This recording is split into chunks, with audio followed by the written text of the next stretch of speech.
मैं सबसे पहले शुक्रिया अदा करता हूं भाई काशिफ रजा जी का और उनके तमाम साथियों का, जिन लोगों ने प्रयास किया कि वो आवाजें जो हक और अधिकार के लिए उठती हैं उनको इकट्ठा किया जाए। मैं दिल की गहराइयों से शुक्रिया अदा करता हूं उनकी पूरी टीम का कि उन्होंने एक अच्छा प्रयास किया, हमें अवसर दिया यहां आने का और अपनी बात रखने का। और जो संचालक साथी अभी वो कह रहे थे मजमे को लेके, तो मैं बस उनसे ये कहता हूं कि जंग में कागजी अब्दात से क्या होता है, जंग में कागजी अब्दात से क्या होता है, हौसले लड़ते हैं तादाद से क्या होता है, कोई फर्क नहीं पड़ता। जिस दिन हमारे सब लोग जाग जाएंगे उस दिन शायद मजमू की जरूरत ही नहीं पड़ेगी। अभी जितने जागे हैं उतने प्रयास कर रहे हैं। तो बहुत बहुत शुक्रिया के साथ यहाँ मंच पर तशरीफ फरमा हमारे तमाम सम्मानित साथी जो पूरे मुल्क में अन्याय, अत्याचार, हक अधिकार के लिए संघर्ष कर रहे हैं, आवाम को तैयार कर रहे हैं। मैं दिल से उनका शुक्रिया अदा करता हूं कि वो सब यहां मौजूद हैं। वो कौम के भी रहबर हैं और हमारे भी सरपरस्त हैं, क्योंकि मेरे सामने समय की समस्या है। मेरे दिल में तो बड़ी इच्छा थी कि आपके साथ लंबे समय तक रहूं, लेकिन समय और समस्याओं के कारण मुझे अपनी बात रख के यहां से जाना पड़ेगा। बस मैं अपने कम समय में ये कहना चाहता हूं कि मैं उस हक की उस हर लड़ाई में, जैसे आप दुआ में कहते हैं ना कि आपकी जायज दुआएं कबूल हो, मैं हक की हर एक लड़ाई में आपके साथ हूं और खून का कतरा भी देने के लिए तैयार हूं, कभी कमजोर नहीं पड़ने दूंगा। बस अपने नौजवान साथियों से दरखास्त करता हूं कि मेरे जाने के बाद वो अपनी कुर्सियां ना छोड़े, वो यहीं डटकर मेरे जाने के बाद जो लोग हमारे सम्मानित मजमे से खिताब करेंगे उनको सुने, सिर्फ सुने नहीं उनकी बातों पर अमल करें और जो वो दिल से चाहते हैं उसको करके दिखाएं। यही आज के मुल्क के जो हालात है उसमें करने की जरूरत है। और यही आपका प्यार होगा कि अगर आप अपनी कुर्सी पे मेरे जाने के बाद डटे रहते हैं तो मेरा प्यार और मजबूत हो जाएगा झारखंड के प्रति, जमशेदपुर के प्रति, कि उन्होंने मुझे मेरी बात को माना। सम्मानित साथियों, मुल्क के हालात आज बहुत खराब और हालात मुर्गों जैसी है, जो पकड़ा जाता है वही चिल्लाता, फड़फड़ाता, बाकी लोग तमाशा देखते रहते हैं। क्योंकि हम एक बड़े आंदोलन को, एक बड़े लक्ष्य को हासिल करने की तरफ निकले हैं, मगर हमारे लोगों को लगता है कि वो आसानी से मिल जाएगा। तो मांगने से सिर्फ भीख मिलते, अधिकार छीनने पड़ते हैं और जिनको छीनना है उनको अपने अंदर ताकत बनानी पड़ेगी और ताकत एकता से बनेगी, इत्तेहाद से बनेगी। और जिस एकता का प्रयास हम लोग कर रहे हैं कि हमेशा से इस लोकतंत्र में जब से भारत आजाद हुआ तब से ठगे गए लोग और उससे पहले से ठगे आते लोग, हमारे यहाँ कहावत है कि अजमाए हुए को अजमाना नहीं चाहिए। जिनको आप अजमा चुके उनको अजमाना बंद कीजिए और जो लोग लड़ते हैं, लड़ना चाहते हैं, लड़ने का हौसला रखते हैं, उनका साथ दीजिए। अगर इस बात को आप अपने दिल में जगह देते तो मैं कहता हूं कि इनकलाब में कोई देर नहीं है। देश के अंदर एक ऐसा इनकलाब आएगा कि हर जालिम को जवाब मिलेगा। और मैं राहत इंदौरी साहब की कुछ लाइन लिख के लाया हूं, क्योंकि मैं तो एक सिपाही हूं, वो एक शायर थे, मैं एक सिपाही हूं, लेकिन उनकी वो लाइन आज के नाजुक हालात पे बड़ी फिट बैठती है और मेरी इच्छा है कि वो लाइनें मैं आपके जो सामने जरूर रखूं। और मेरे दिल से ये इच्छा थी कि मैं उन लाइनों को आपको जरूर सुनाऊं। गौर कीजिएगा, अभी तो गनीमत है सब्र मेरा, अभी गनीमत है सब्र मेरा, अभी लबालब भरा नहीं। वो मुझको मुर्दा समझ रहा है, वो मुझको मुर्दा समझ रहा है, उसे कहो मैं मरा नहीं। वो कह रहा है, ये गौर करना, और ये सच है कि वो कह रहा है कुछ दिनों में मिटाकर रख दूंगा नस्ल तेरी। वो कह रहा है कि कुछ दिनों में मिटाकर रख दूंगा नस्ल तेरी। है उसकी आदत, है उसकी आदत, डरा रहा है मेरी फितरत, डरा नहीं हूं। ना कल डरे, ना आज डरे और ना डरेंगे। ये मुल्क हमारा, और इस मुल्क में हम स्वाभिमान सम्मान के साथ जिएंगे, हक अधिकार के साथ जिएंगे। मैं समझता हूं कि आज हालात हमारे फेवर में नहीं है, लेकिन हमेशा हालात ऐसे नहीं रहेंगे। जिस दिन हमारे लोग दुश्मन को समझ जाएंगे, दोस्त को समझ जाएंगे और अपनी जिम्मेदारी को समझ जाएंगे, जिस दिन वो लोग हक अधिकार के लिए लड़ने के लिए आ जाएंगे, मैदान में उतरेंगे, तो मैं पूरी जिम्मेदारी से कहता हूं कि दुश्मन में इतनी हिम्मत नहीं कि वो हमारे सामने खड़ा हो जाए। वो भाग खड़ा होगा, वो पीछे से वार करता है, वो धोखे से वार करता है। मैं अपने भीम आर्मी के नौजवान साथियों से कहना चाहता हूं, जमाना तुम्हारी तरफ देख रहा है, तुम्हारे कंधों में बहुत बड़ी जिम्मेदारी।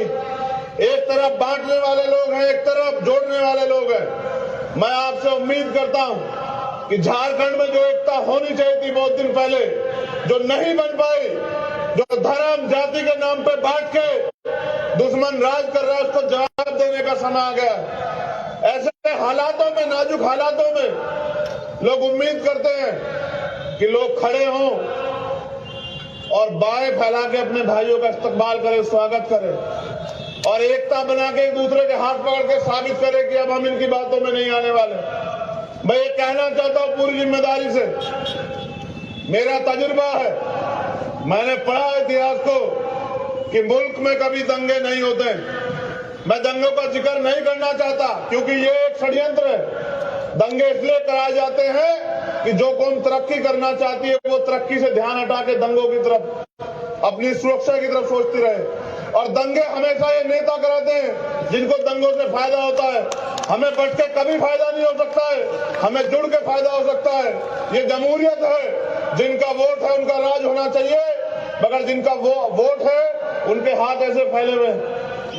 ये दंगे इसलिए कराए जाते हैं कि जिससे नफरत बढ़ती रहे और नफरत के शिकार हम लोग होते रहे। हमें समझना पड़ेगा। और जिस दिन मेरी समझ में आया, मुझको हजरत मौलाना सज्जन नुमानी साहब जैसे लोगों ने समझाया और बताया कि ये इनके सबके पीछे कौन है, मेरी समझ में आया तो मैंने समझाना शुरू किया। आज हालात ऐसी है कि आज हमारे लोग नहीं लड़ रहे हैं एक दूसरे से। आज उनको समझ आया कि भाई कौन है और दुश्मन कौन है। इस बात को आगे बढ़ाने की देर है और दुश्मन के किसी भी साजिश में, उसके किसी भी झूठी बातों में आने की ना देर। अब उनकी बातों में ना आके अपनी हक अधिकार की लड़ाई को आगे बढ़ाना। मेरे साथियों ने बताया, कहा गया यहाँ विपक्ष की सरकार है। मुझे भी लगा अच्छा कि विपक्ष की सरकार है, यहाँ तो मेरे लोगों के हालात बड़े अच्छे होंगे। लेकिन जब मॉब लिंचिंग का डाटा देखा जाता है तो एहसास होता है कि वो जो केंद्र में सरकार बैठी और यहाँ की सरकार में के कारनामों में कुछ ज्यादा फर्क नहीं।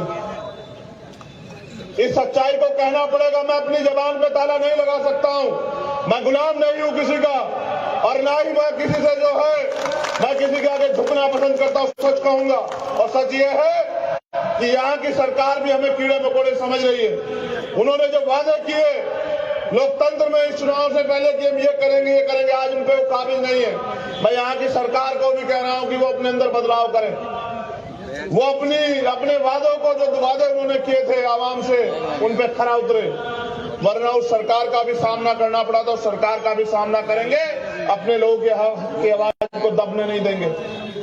एक बहुत बड़ी घटना पे आपका ध्यान आकर्षित कराना चाहता हूं, यहाँ की छोड़ दो, यहाँ के साथियों ने कल रात से बताया कि परमिशन नहीं दे रहे थे, तो मैंने उनसे कहा कि देखो एक विपक्षी सरकार है जो परमिशन नहीं देती।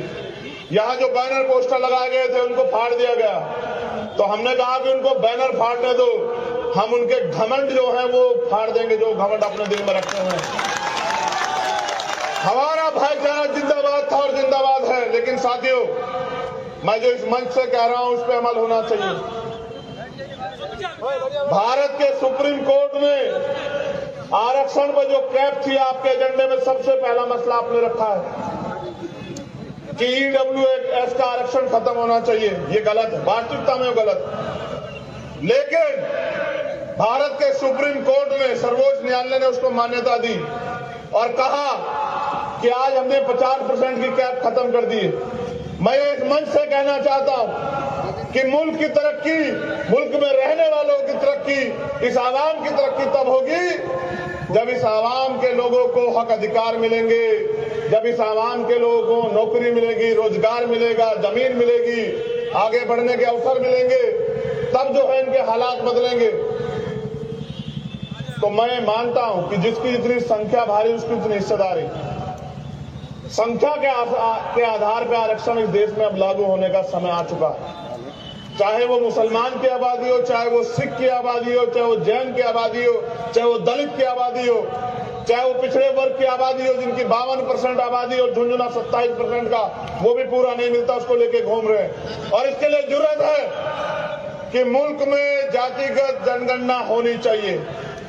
जब जातिगत जनगणना होगी तभी पर्दा खुलेगा कि किसकी कितनी संख्या और किसको मिला क्या देश में।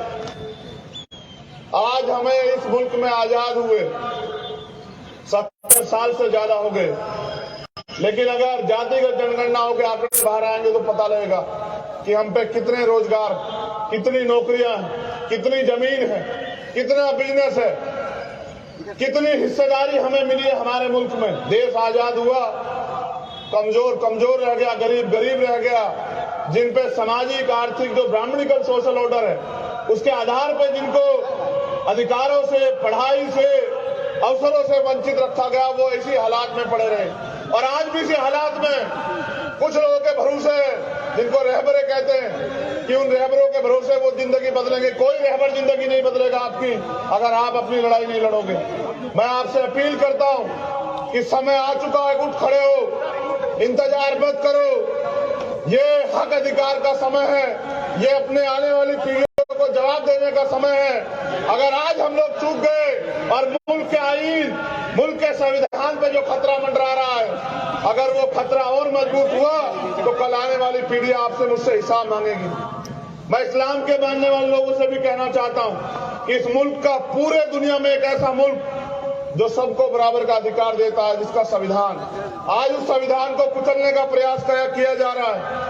आज हमें एकता बनाने की जरूरत है। जानवर भी समझते हैं, ये जो सम्मानित साथी बैठे हुए हैं ये गौर करें, जानवर भी समझते हैं कि जब आग लगी हो जंगल में तो सबको एकजुट हो जाना चाहिए, लेकिन आवाम नहीं समझ रही है, क्योंकि जो लोग खुद अपने निजी स्वार्थों में बांट के रखना चाहते हैं उनको भी जवाब देना पड़ेगा हमारे साथ साथ कि जब इस मुल्क में हमारे हक अधिकार, हमारा सम्मान, स्वाभिमान दांव पे लग गया था तब हमारे रहबर क्या करे थे जिनको कौम ने रहबर माना।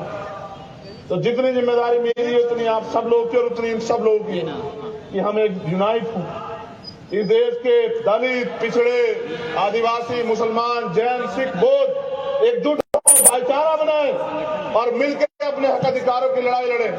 संविधान ने तो बहुत कुछ दिया है। संविधान ने अनुसूची 5 दी, इस देश के जल, जंगल, जमीन पे आदिवासी को हक दिया, लेकिन जितनी जमीन वो तैयार करता है वो लूट लेती है सरकारें, और वो बेबस हो जाता है और अपने हक की आवाज उठा तो नक्सली कह के मारा जाता है। ये है मुल्क में हमें मिला है जो। अगर हम अपने हक की लड़ाई लड़ते हैं तो झूठे मुकदमे, सीबीआई, ईडी की रेड और तमाम तरह के प्रयास करके हमें रोका जाता है। नहीं रुकेंगे, बिल्कुल नहीं रुकेंगे, और तब तक नहीं रुकेंगे जब तक इस गैर बराबरी को उखाड़ के नहीं फेंक देते, जब तक हम लोग आवाम में क्रांति नहीं पैदा करते थे। जैसे हम अंग्रेजों के खिलाफ लड़े, जैसे इनके खिलाफ भी लड़ेंगे और इनको भी जवाब देंगे, क्योंकि हमें आज हमसे उम्मीदें की जाती हैं, उन उम्मीदों पे खरे उतरना है।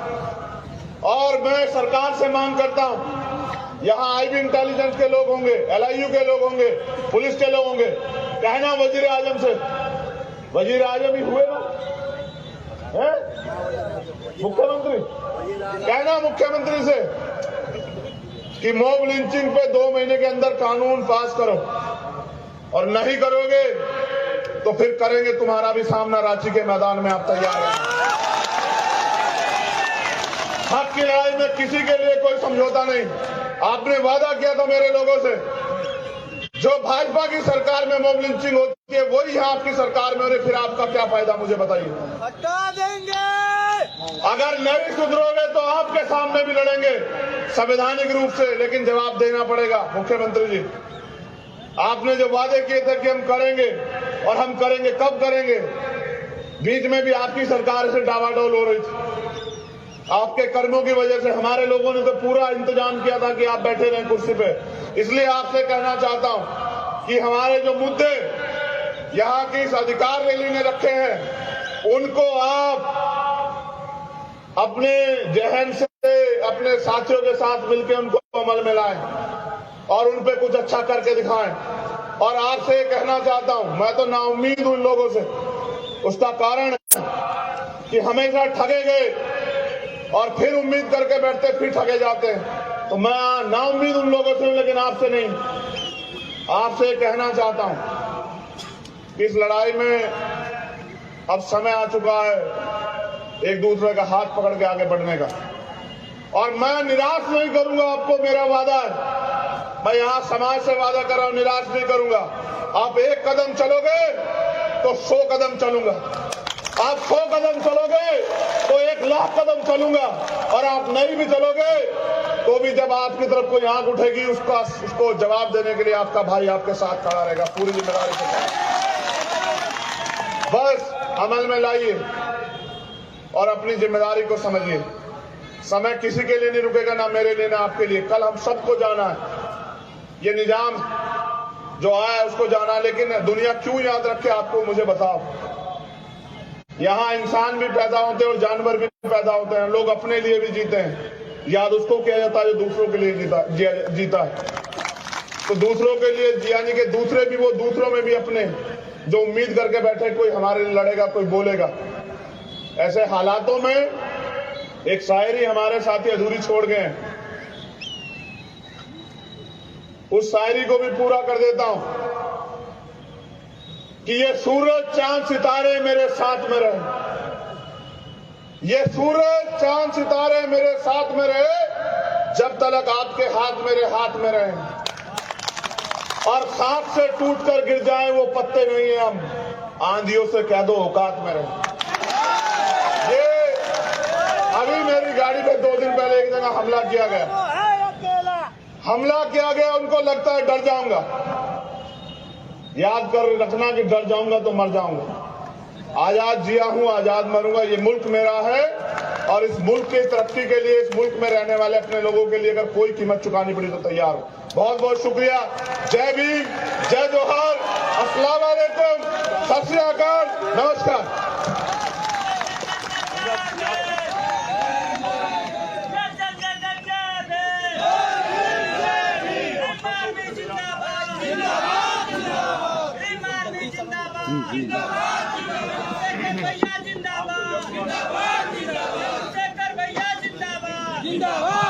वापिस आओ, वापिस। देखो, जब तक नहीं जाऊंगा, मेरी फ्लाइट ही तो छूटेगी जब तक आप लोग अपनी कुर्सियों पे नहीं आओगे। जो वादा खिलाफी होगी फिर मोहब्बत टूट जाएगी। वापिस आइए, आज यही मोहब्बत है, यही दिखानी है। आप सब लोग वापिस आइए, वापिस अपनी जगह पे। अगर आप नहीं आएंगे तो मैं नहीं जाऊंगा, मेरा नुकसान होगा तो आप देख लो। मैं जबान का बड़ा पाबंद हूं। और वो इतनी ही करता हूं जितनी कर सकता हूं। वापिस आइए अपनी जगहों पे। जब तक हमारे बड़े यहां नहीं बोलेंगे, जब तक ये मजमा समाप्त नहीं होगा, तब तक आप अपनी कुर्सियां नहीं छोड़ोगे। चलो अपनी अपनी कुर्सियों पे वापस। मेरा अनुभव है, मुझे पता है ना, तुम लोग मेरे जाने के बाद इधर उधर हो जाते हो, तो ये फिर इनकी लड़ाई कौन लड़ेगा जो भाई हमसे उम्मीद करके बैठा। चलो वापस अपनी कुर्सियों पे। अगर मेरी फ्लाइट छूटी तो झारखंड के साथियों याद रखना, भीम आर्मी के, फिर बुलाते रहना, नहीं आऊंगा, फिर तभी आऊंगा जब कोई मुसीबत होगी। बैठो अपनी अपनी चेयर पे जाके, चलो वापस चलो जल्दी, तेजी से चलो। इनके अध्यक्ष चलो बीच में जाके कहो उनको कि वो वहां रहे, जल्दी जाओ।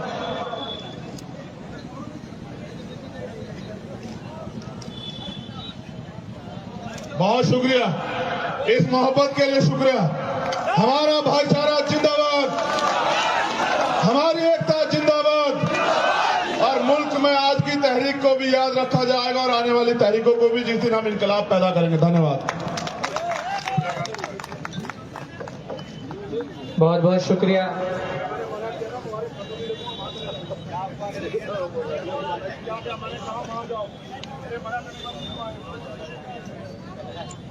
अब मैं बड़ी अदब और एहतराम के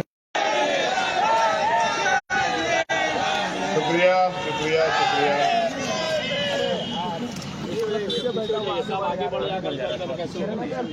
मैं सबसे पहले शुक्रिया अदा करता हूं भाई काशिफ रजा जी का और उनके तमाम साथियों का, जिन लोगों ने प्रयास किया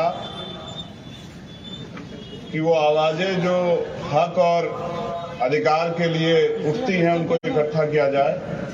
मैं दिल की गहराइयों से शुक्रिया अदा करता हूं उनकी पूरी टीम का कि उन्होंने एक अच्छा प्रयास किया, हमें अवसर दिया यहां आने का और अपनी बात रखने का। और जो संचालक साथी अभी वो कह रहे थे मजमे को लेके, तो मैं बस उनसे ये कहता हूं कि जंग में कागजी अपदाद से क्या होता है, जंग में कागजी अपदाद से क्या होता है, हौसले लड़ते हैं तादाद से क्या होता है, कोई फर्क नहीं पड़ता। जिस दिन हमारे सब लोग जाग जाएंगे उस दिन शायद मजमू की जरूरत ही नहीं पड़ेगी।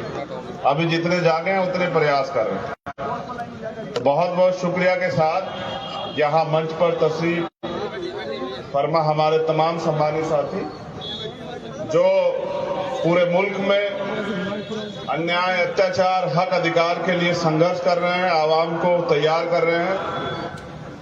मैं दिल से उनका शुक्रिया अदा करता हूं कि वो सब यहां मौजूद हैं। वो कौम के भी रहबर हैं और हमारे भी सरपरस्त हैं, क्योंकि मेरे सामने समय की समस्या है। मेरे दिल में तो बड़ी इच्छा थी कि आपके साथ लंबे समय तक रहूं, लेकिन समय और समस्याओं के कारण मुझे अपनी बात रख के यहां से जाना पड़ेगा। बस मैं अपने कम समय में ये कहना चाहता हूं कि मैं उस हक की उस हर लड़ाई में, जैसे आप दुआ में कहते हैं ना कि आपकी जाए दुआएं कबूल हो, मैं हक की हर एक लड़ाई में आपके साथ हूं और खून का कतरा भी देने के लिए तैयार हूं, कभी कमजोर नहीं पड़ने दूंगा। बस अपने नौजवान साथियों से दरखास्त करता हूं कि मेरे जाने के बाद वो अपनी कुर्सियां ना छोड़े, वो यहीं डट कर मेरे जाने के बाद जो लोग हमारे सम्मानित मजमे से खिताब करेंगे उनको सुने, सिर्फ सुने नहीं, उनकी बातों पर अमल करें और जो वो दिल से चाहते हैं उसको करके दिखाएं। यही आज के मुल्क के जो हालात है उसमें करने की जरूरत है।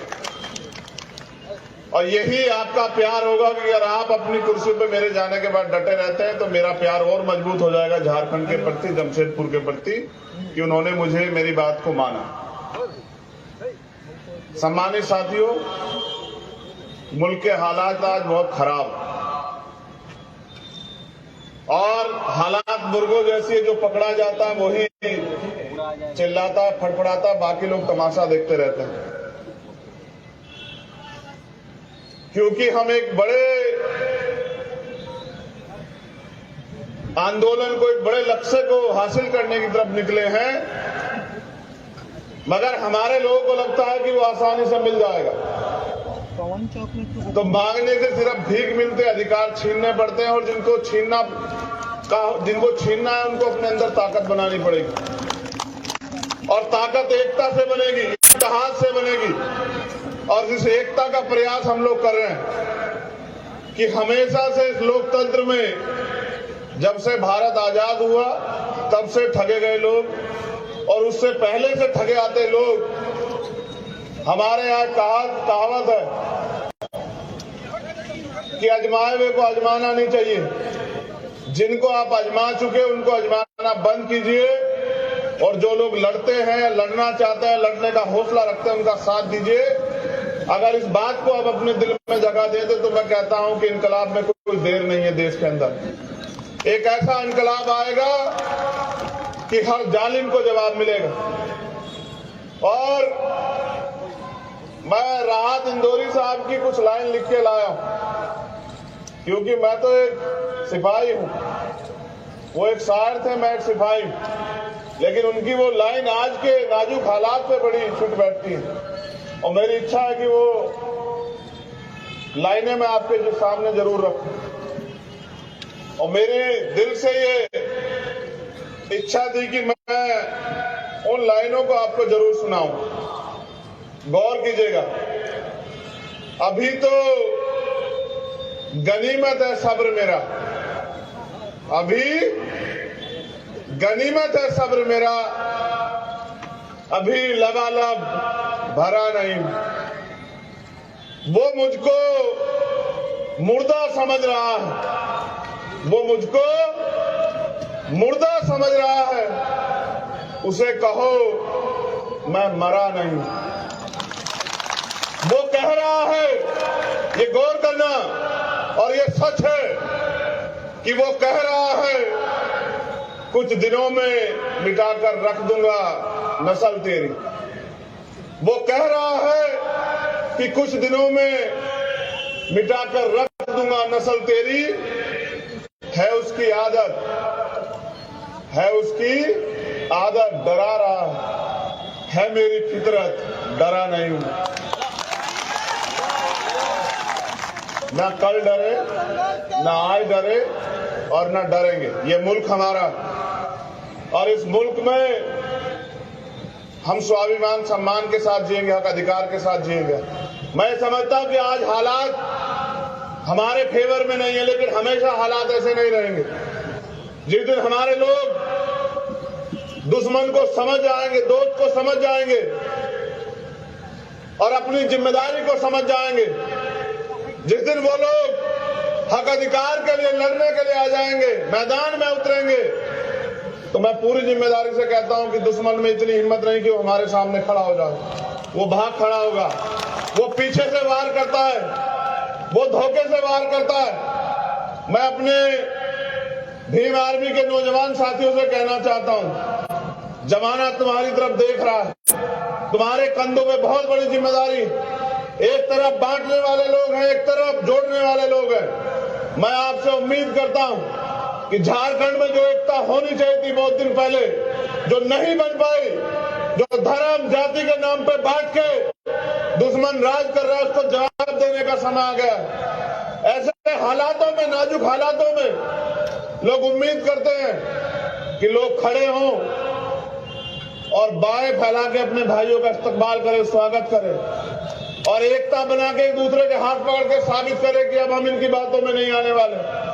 मैं ये कहना चाहता हूं पूरी जिम्मेदारी से, मेरा तजुर्बा है, मैंने पढ़ा इतिहास को कि मुल्क में कभी दंगे नहीं होते। मैं दंगों का जिक्र नहीं करना चाहता, क्योंकि ये एक षड्यंत्र है।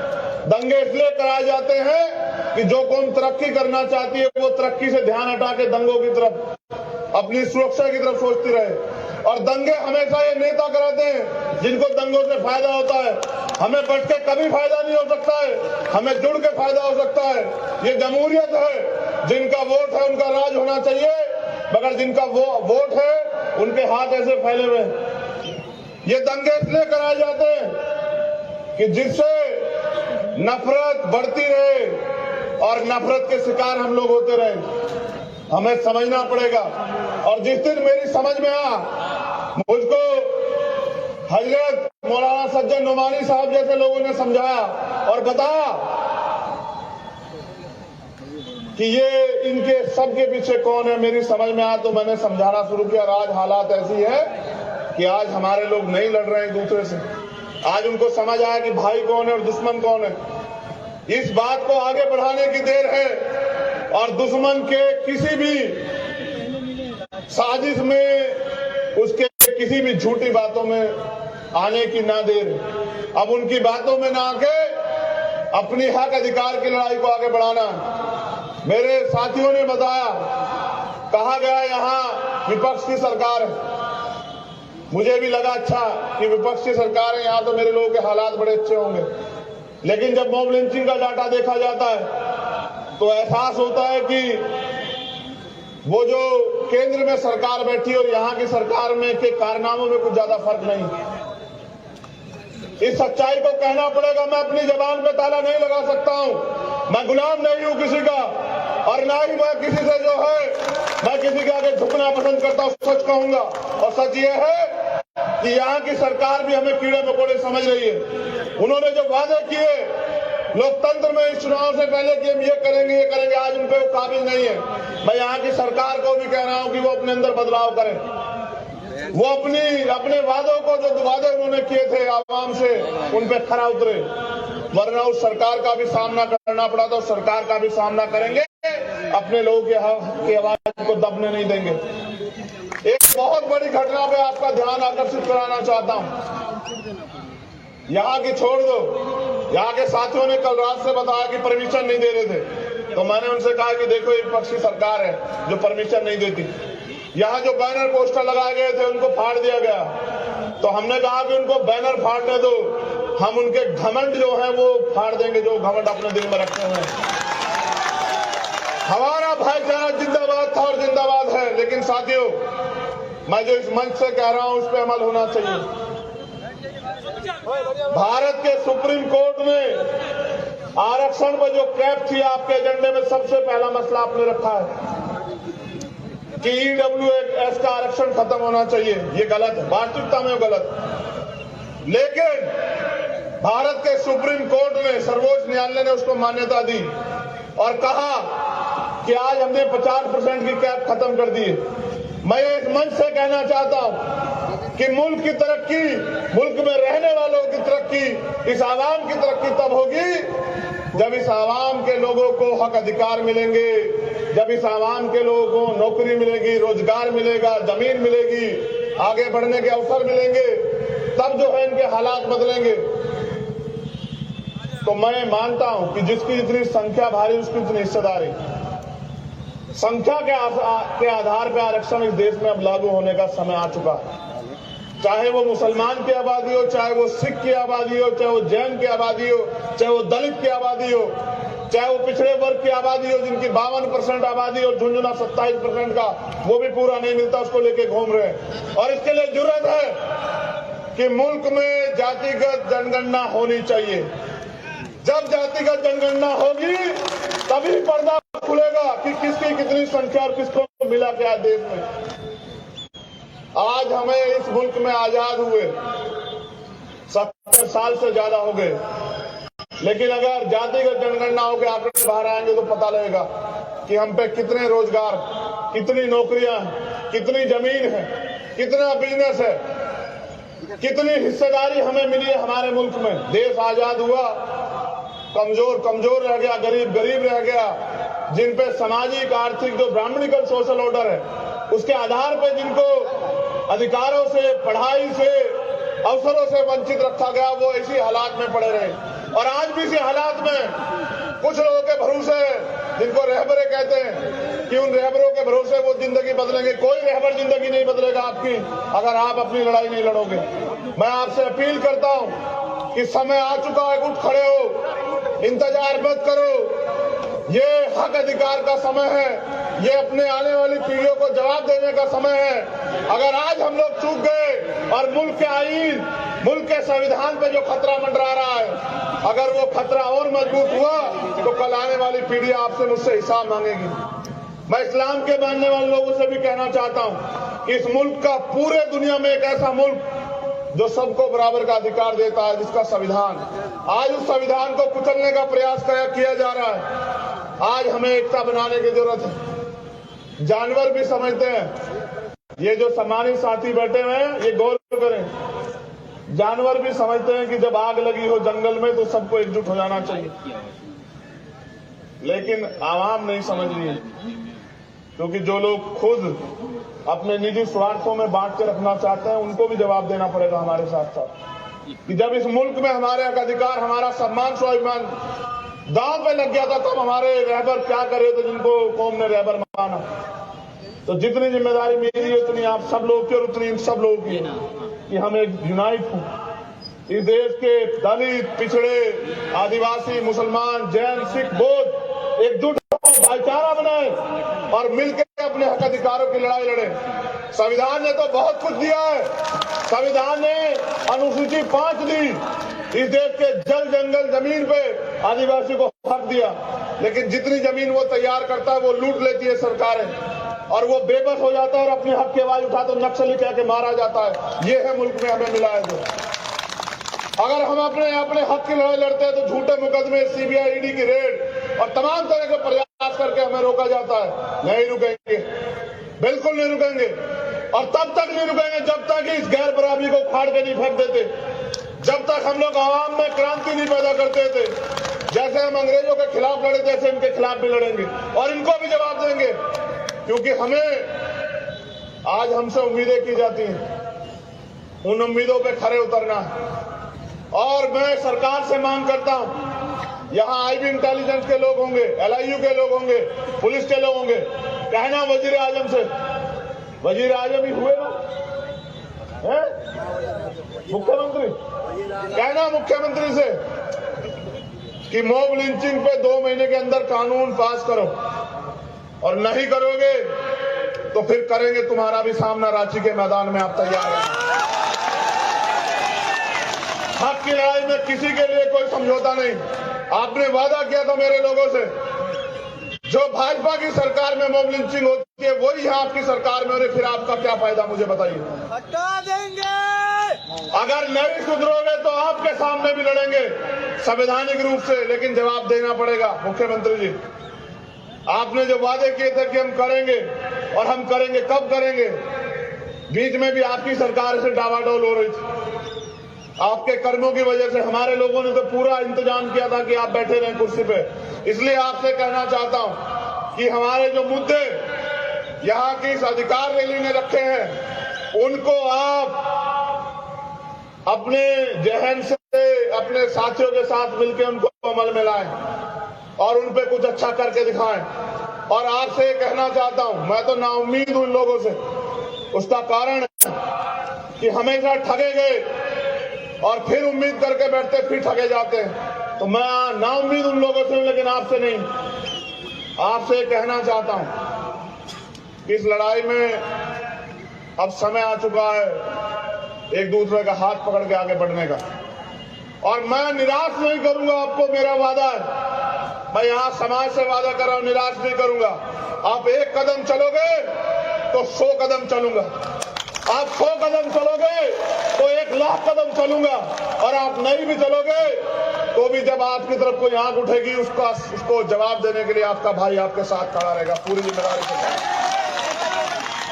बस अमल में लाइए और अपनी जिम्मेदारी को समझिए।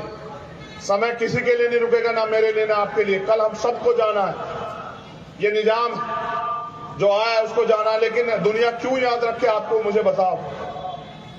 यहाँ इंसान भी पैदा होते हैं और जानवर भी पैदा होते हैं, लोग अपने लिए भी जीते हैं। याद उसको किया जाता है जो दूसरों के लिए जीता है। तो दूसरों के लिए यानी कि दूसरे भी, वो दूसरों में भी अपने जो उम्मीद करके बैठे कोई हमारे लिए लड़ेगा, कोई बोलेगा। ऐसे हालातों में एक शायरी हमारे साथी अधूरी छोड़ गए हैं, उस शायरी को भी पूरा कर देता हूं कि ये सूरज चांद सितारे मेरे साथ में रहे, ये सूरज चांद सितारे मेरे साथ में रहे जब तक आपके हाथ मेरे हाथ में रहे, और खाक से टूटकर गिर जाए वो पत्ते नहीं है हम, आंधियों से कह दो औकात में रहे। ये अभी मेरी गाड़ी पे 2 दिन पहले एक जगह हमला किया गया, उनको लगता है डर जाऊंगा। याद कर रखना कि डर जाऊंगा तो मर जाऊंगा। आजाद जिया हूं, आजाद मरूंगा। ये मुल्क मेरा है और इस मुल्क की तरक्की के लिए, इस मुल्क में रहने वाले अपने लोगों के लिए अगर कोई कीमत चुकानी पड़ी तो तैयार हूं। बहुत बहुत शुक्रिया। जय भीम, जय जोहार, अस्सलाम वालेकुम, सत श्री अकाल, नमस्कार।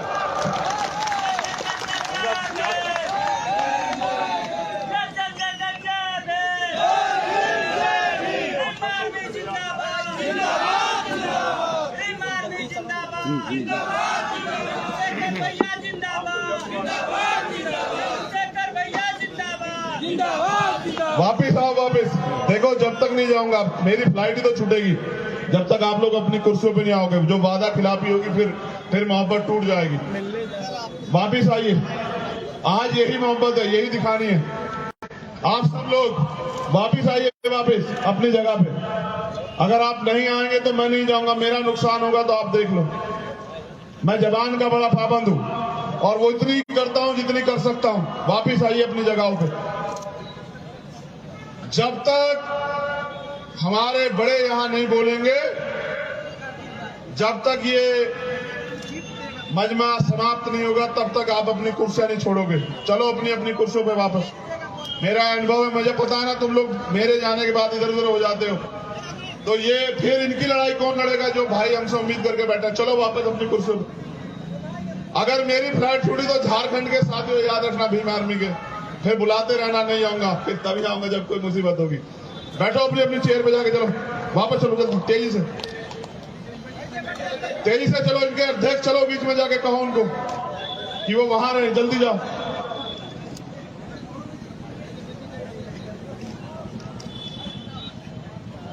बहुत शुक्रिया, इस मोहब्बत के लिए शुक्रिया। हमारा भाईचारा जिंदाबाद, हमारी एकता जिंदाबाद, और मुल्क में आज की तहरीक को भी याद रखा जाएगा और आने वाली तहरीकों को भी, जिस दिन हम इनकलाब पैदा करेंगे। धन्यवाद। बहुत बहुत शुक्रिया।